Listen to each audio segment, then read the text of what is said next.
जैसा कि आप सभी जानते हैं कि कुंभकर्ण दशानन रावण के छोटे भाई थे। ये राक्षस वंश के इनकी माता कैकसी थी और पिता विशर्वा ब्राह्मण कुल के थे। इसकी माता राक्षसनी थी और पिता ब्राह्मण थे, जिसकी वजह से कुंभकर्ण और इसके सभी भाइयों में राक्षस के गुण के साथ साथ इसके पिता के गुण भी आ गए थे।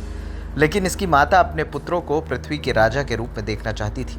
इसलिए माता कैकसी ने अपने पुत्र रावण, विभीषण और कुंभकर्ण सभी को अपने संस्कार दिए, जिससे रावण और कुंभकर्ण के अंदर तो राक्षस वाले गुण आ गए, लेकिन विभीषण अपने पिता की तरह हो गया। वो श्री राम का भक्त था।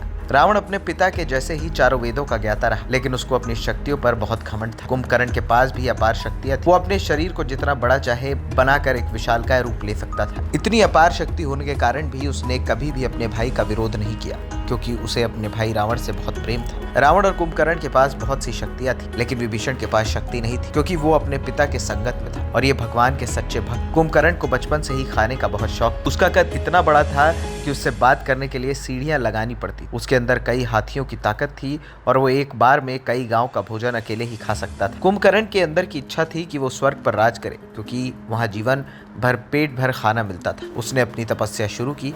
उसकी तपस्या से पूरे देवलोक में चिंता का विषय खड़ा हो। सारे देवता घबरा गए और उसके उपाय के लिए भगवान ब्रह्मा के पास गए। तब माँ सरस्वती ने इस समस्या का उपाय ढूंढा। उन्होंने कहा कि जब वो वरदान मांगेगा तो मैं उसकी जिह्वा पर बैठ जाऊंगी और वो वरदान नहीं मांग पाएगा। जब कुंभकर्ण ने अपनी तपस्या पूरी कर ली और भगवान ब्रह्मा को प्रसन्न कर लिया तो उन्हें ब्रह्मा के दर्शन हुए और उसने ब्रह्मा से वरदान मांगा। ब्रह्मा जी ने कहा, मांगो जो वरदान मांगना है। कुंभकर्ण खुश होकर इंद्रासन मांगने वाला था। उसने जैसे ही अपना मुंह खोला, सरस्वती जी उसकी जिह्वा पर बैठ गई और कुंभकर्ण के मुंह से इंद्रासन की जगह निद्रासन निकल गया। उस वरदान को ब्रह्मा जी ने पूरा कर दिया, परंतु बाद में जब कुंभकर्ण को इसका पश्चाताप हुआ तो ब्रह्मा जी ने इसकी अवधि घटाकर 1 दिन कर दी, जिसके कारण वो 6 महीने तक सोता रहता और फिर 1 दिन के लिए उठता और फिर 6 महीने के लिए सो जाता। परंतु ब्रह्मा जी ने कुंभकर्ण को सचेत किया था कि यदि कोई उसे बलपूर्वक उठा देता है तो वही दिन कुंभकर्ण का अंतिम दिन होगा। इतना कहकर ब्रह्मा जी वहां से गायब। न चाहते हुए भी कुंभकर्ण को ये बात माननी पड़ी। इसके बाद कुंभकर्ण का जीवन बदल गया। 6 महीने तक वो सोता रहता और 1 दिन जाग कर खूब खाता। कई सालों के बाद रावण ने माता सीता का हरण कर लिया और श्री राम ने अपने वानर सेना के साथ लंका पर आक्रमण किया। युद्ध में जब रावण के महान योद्धा मारे गए तब रावण से कुंभकर्ण को जगाने का आदेश दिया गया। बहुत सारे सैनिक कुंभकर्ण को जगाने में लगे हुए थे और वो अपनी गहरी नींद में सो रहा था। बहुत प्रयत्न करने के बाद सैनिकों ने कुंभकर्ण को जगा लिया। अपने बड़े भाई के आदेश पर कुंभकर्ण भगवान राम से युद्ध करने के लिए तैयार हो गया। अगले दिन कुंभकर्ण युद्ध में मैदान में उतरा। उसने अपने विशाल शरीर से वानर सेना को कुचलने की कोशिश की। सारे वानर सेना उससे डरकर भागने लगे। जैसे जैसे वो आगे बढ़ रहा था, सेना उसके पैरों के नीचे दबती जा रही थी।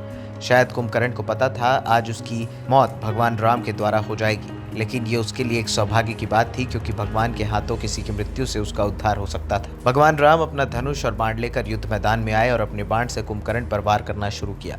बहुत समय तक लड़ने के बाद भगवान राम ने अपने बाण से कुंभकर्ण के हाथ, पेट और शरीर काट दिया और रावण के महल में भेज दिया। राम जी अपने बाण से कुंभकर्ण के दोनों हाथ काट चुके थे और उसका वध कर चुके थे। उसके वध के बाद राम जी ने विभीषण की मदद से रावण का भी वध किया और विभीषण को राजा बनाकर माता सीता को लेकर अयोध्या वापस आ गए। बड़ी बात यह थी कि कुंभकर्ण वैसे तो अच्छे नेचर का आदमी था, लेकिन कहीं ना कहीं अपने बड़े भाई यानी कि रावण के प्रेम के लिए उसने वानर सेना से युद्ध करना सही समझा, जिसके बाद वो मारा गया। ANP न्यूज रूम की रिपोर्ट।